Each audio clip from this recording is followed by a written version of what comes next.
And thanks everyone for being here.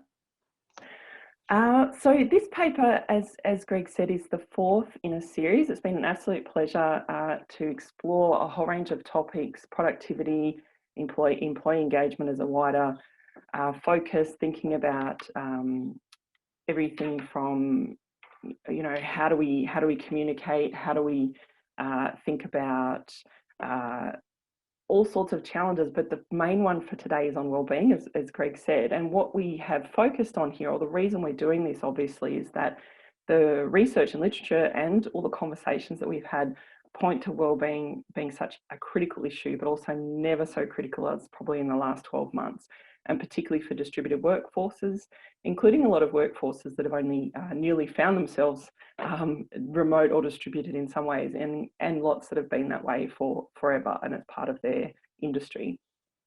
So this paper and what I want to talk to you about is essentially what we mean by wellbeing, what some of the thinking and high-level themes are, and some of the recommendations for organisations that are looking to create sort of healthier and more supportive workplaces that foster wellbeing.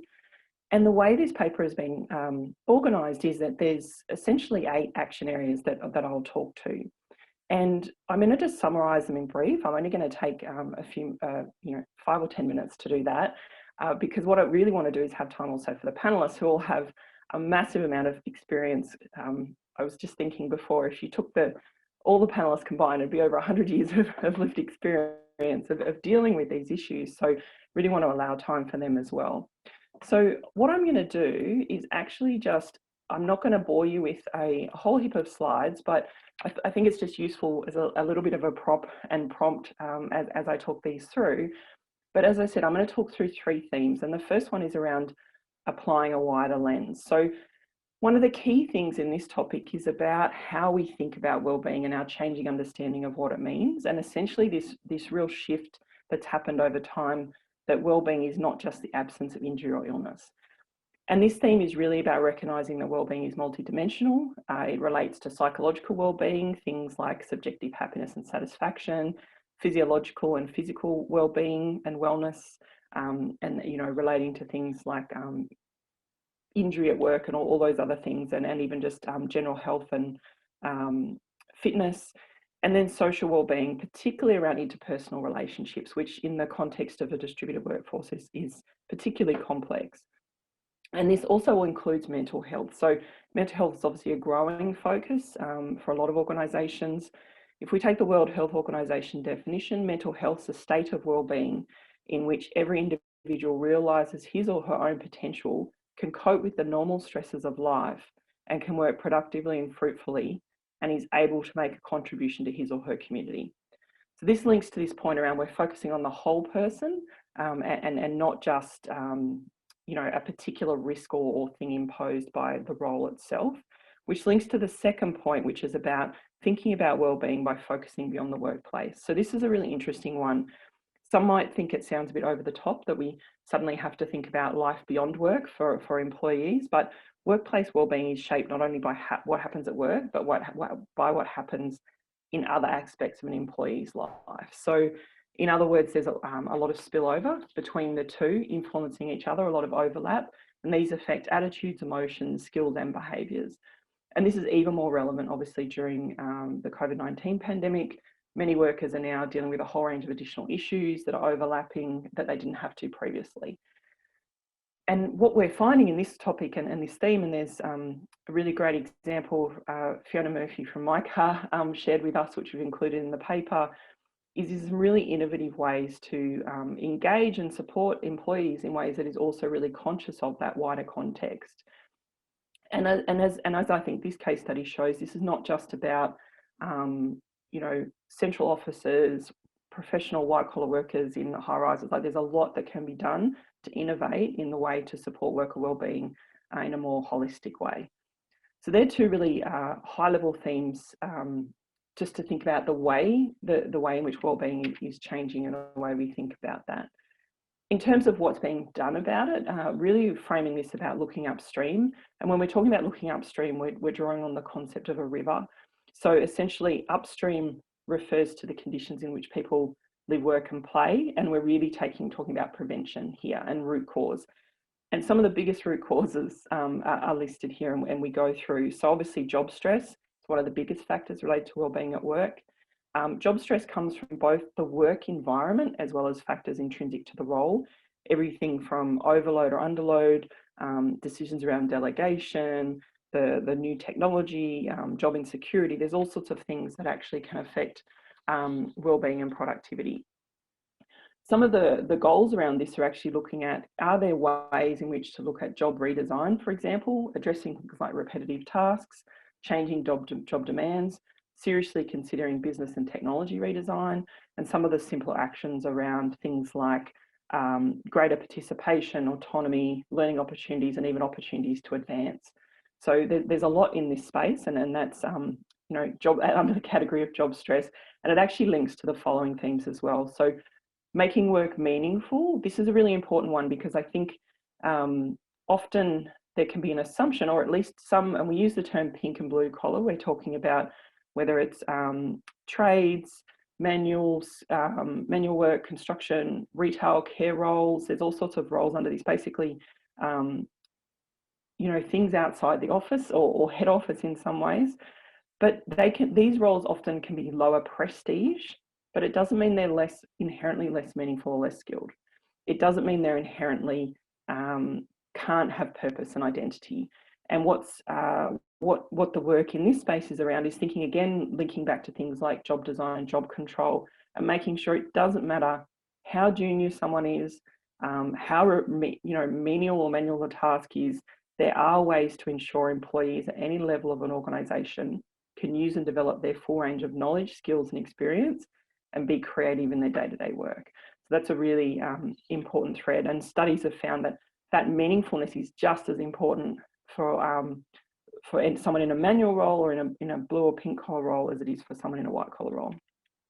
Linked to this, job control. So this is really critical. This is about levels of perceived control, which actually leads to coping abilities and decision-making abilities.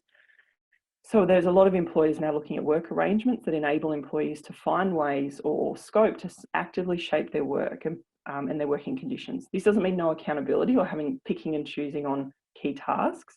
What it does mean is that a worker is able to use their skills on the job and have some authority to make decisions regarding how the work is done, even, for example, how they might organise competing tasks. So there are ways in which job control is possible. The next point around fostering connection, as I alluded to before, it's complex, it's changing in a COVID context, it is a new era, and there's a lot of really interesting innovation in this space, but not least because we know, firstly, social isolation and loneliness leads to a whole range of health risks. The studies have shown blood pressure, heart disease, immune system issues, there's all sorts of things. But also social connection is a critical part of creating successful teams and cultures. So when workers are in different locations, obviously there's a whole range of issues that can manifest around trust, conflict, communication, etc. And there are now a lot of ways in which people can actually look at connection. This is not about just a team bonding day at the bowling alley. So what we're talking about here is a culture supportive of social connection. That requires things like equal access to information, transparent communications, that sense of identity and meaning across the workforce.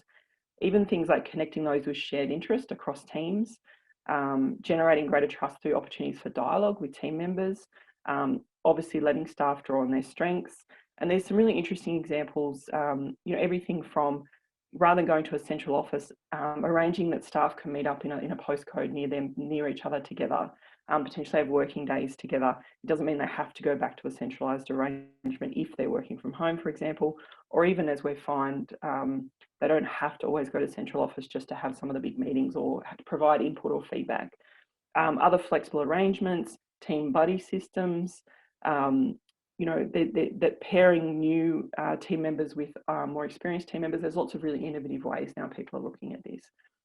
And the final point in this one is around, there's a lot of changing thinking around what leadership is and what it means. So organisational change is often approached with the idea that if we're good leaders, we can design the future of our organisation.